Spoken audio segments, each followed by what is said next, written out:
में हारा है, इस बार दारा हारा है। अरे तुमने तो अच्छा याद दिला दिया। तो मैं तो धन्यवाद देता हूँ। ये कह रहे हो कि दारा हारा, तो वो तो जनता हरा रही है। हम दोस्तों नमस्कार। वैसे तो देश के अंदर बाईपोल इलेक्शन 7 सीटों पर हुई, लेकिन उत्तर प्रदेश के खासकर पूर्वांचल के मऊ जिले में घोसी क्षेत्र का जो चुनाव हुआ, उस चुनाव में सपा प्रत्याशी यानी इंडिया गठबंधन ने बाजी मार लिया। और उसके बाजी मारने के बाद जो पूर्वांचल में शोर है, वो शोर है दारा हारा। और दारा हारा का शोर पूरे देश में सुनाई दे रहा है। पूरे देश के राजनीति गलियारे में भूचाल ला दिया है। खासकर एनडीए गठबंधन में तो ये पूरी तरह से बेचैनी ला दिया है। एनडीए गठबंधन के लोगों का नींद हराम हो गया है।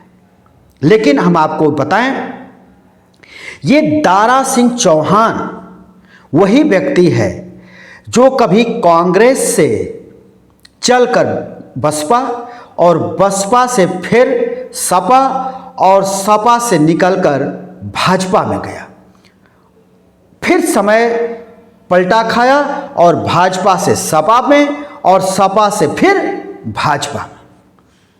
और इस व्यक्ति ने इस तरह से पार्टियों को बदलते हुए इसने सांसद का और विधानसभा का भी मजा चखा। लेकिन 1.25 साल पहले उत्तर प्रदेश में हुए विधानसभा के चुनाव में सपा के सीट से, सपा के टिकट से, घोसी सीट से ये चुनाव जीता था। लेकिन दिल्ली में केंद्रीय मंत्री अमित शाह के साथ बैठकर इसने खिचड़ी पकाई और पूरी तरह से ये तय हो गया कि सपा से निकल करके ये भाजपा में आया, सपा से इस्तीफा दिया, सीट खाली हुई। और ये पूरा बकायदा ये तय कर लिया गया था अमित शाह के सामने कि दारा सिंह चौहान को भाजपा में लाया जाए, घोसी से चुनाव जिताया जाए, उत्तर प्रदेश के मुख्यमंत्री योगी आदित्यनाथ के सरकार में मंत्री पद दिया जाए। दूसरी तरफ दारा सिंह चौहान को जिताने की जिम्मेदारी ओम प्रकाश राजभर ने ली और ओम प्रकाश राजभर ने भी भाजपा के साथ हाथ मिला लिया। ओम प्रकाश राजभर के बड़े बड़े दावे आपने सुना होगा कि हम अखिलेश को सैफई भेज देंगे। लेकिन इसके पीछे का जो राज था वो ये था कि दारा सिंह चौहान उत्तर प्रदेश कैबिनेट में मंत्री बन जाएंगे। और ओम प्रकाश राजभर को लालच थी कि जब चुनाव होगा लोकसभा का तो उनको अपने दोनों बेटों के लिए लोकसभा का टिकट मिल जाएगा और उनके दोनों बेटे लोकसभा पहुंच जाएंगे। ये सारी चीजें तय हो गई थी। इसकी सारी पटकथा दिल्ली में लिख दी गई थी और पूरी तरह से इसको जो है पक्का समझा जा रहा था। दारा सिंह चौहान भी अपने आप को मंत्री के रूप में देखने लगे थे और ओम प्रकाश राजभर भी अपने दोनों बेटों को सांसद बनाने के लिए आगे आ गए थे। लेकिन घोसी की जनता ने जो पटकनी दी, उस पटकनी ने इन दोनों के मंसूबों को ध्वस्त कर दिया। अब आपके स्क्रीन पर हम सबसे पहले योगी जी के उस दावे को सुनवा रहे हैं जो योगी जी दावा कर रहे हैं कि यहाँ से घोसी से दारा सिंह चौहान को जिताइए।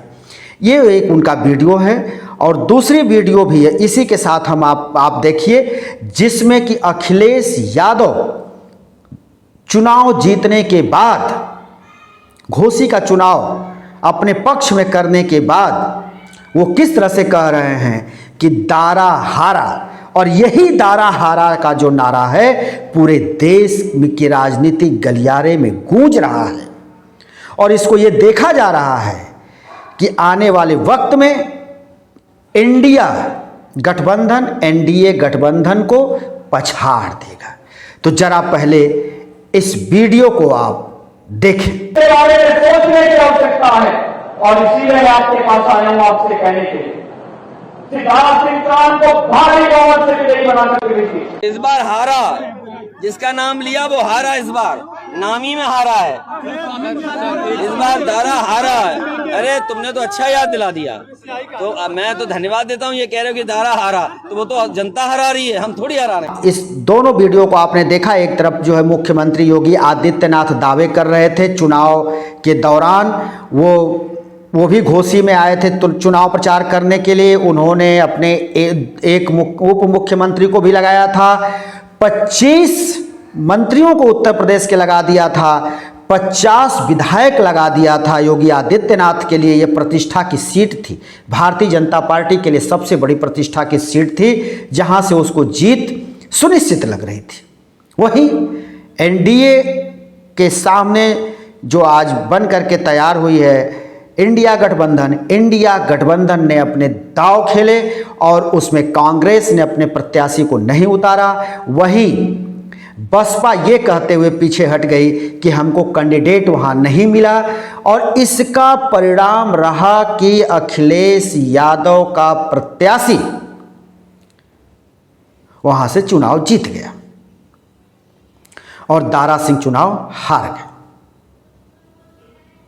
अब दावे प्रतिदावे हो रहे हैं जैसे कि हर चुनाव में होते हैं। अब एनडीए वही बात बोल रही है जो हमेशा हारने वाला बोलता है कि हम अपनी हार की समीक्षा कर रहे हैं और देखेंगे कि हमारी हार कैसे हुई, हम उसको सुधारेंगे।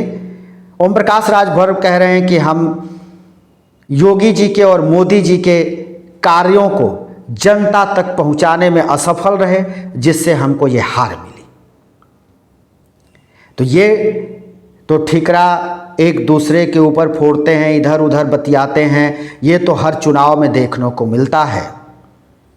लेकिन घोसी का चुनाव एक बार कुतूहल तो ला ही दिया है। एनडीए में खलबली मच गई है और उधर इंडिया में एक संतोष का संचार हुआ है, एक आशा की किरण दिख रही है कि हम आने वाले चुनाव में भारतीय जनता पार्टी के एनडीए को पटकनी दे सकते हैं। अभी आगे क्या नतीजा लाएगा, क्या होगा, ये तो अपने आप में देखने वाली बात होगी। लेकिन इस चुनाव से बहुत कुछ तय तो जरूर हुआ है और अखिलेश यादव कहते हैं, बार बार कह रहे हैं कि जो मंसूबे पाल करके भाजपा वहां गई थी, उस मंसूबे को घोसी की जनता ने पूरी तरह से मिट्टी में मिला दिया है और वार प्रतिवार का दौर तो चलेगा ही। ये सपा के लिए हर्ष का एक क्षण है, वो अपनी खुशी का इजहार कर रही है और करना भी चाहिए। अगर भारतीय जनता पार्टी जीतती तो वो भी यही करती जो इस वक्त सपा के तरफ से किया जा रहा है। और दारा सिंह चौहान पिछले चुनाव में जो 25,000 के वोटों से लगभग जीते थे, इस बार वो 42,000 वोटों से पटखनी खा गए।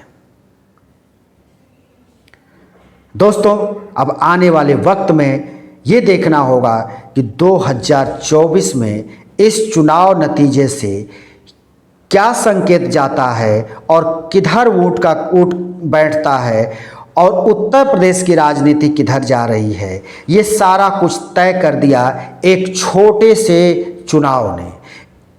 पूर्वांचल के एक छोटे से क्षेत्र का चुनाव घोसी का भारत के एक बड़े पैमाने की राजनीति को हिलाकर रख दिया है और बड़ी राजनीति को, विश्व की सबसे बड़ी पार्टी होने वाली बीजेपी की चूल्हे हिला करके रख दी। भूचाल आ गया है, उसके समझ में नहीं आ रहा है कि इस चुनाव के हारने के बाद उसके प्रवक्ता जवाब क्या दें। दोस्तों, हम हर कीमत पर आपके लिए खबर लेकर के आते रहते हैं।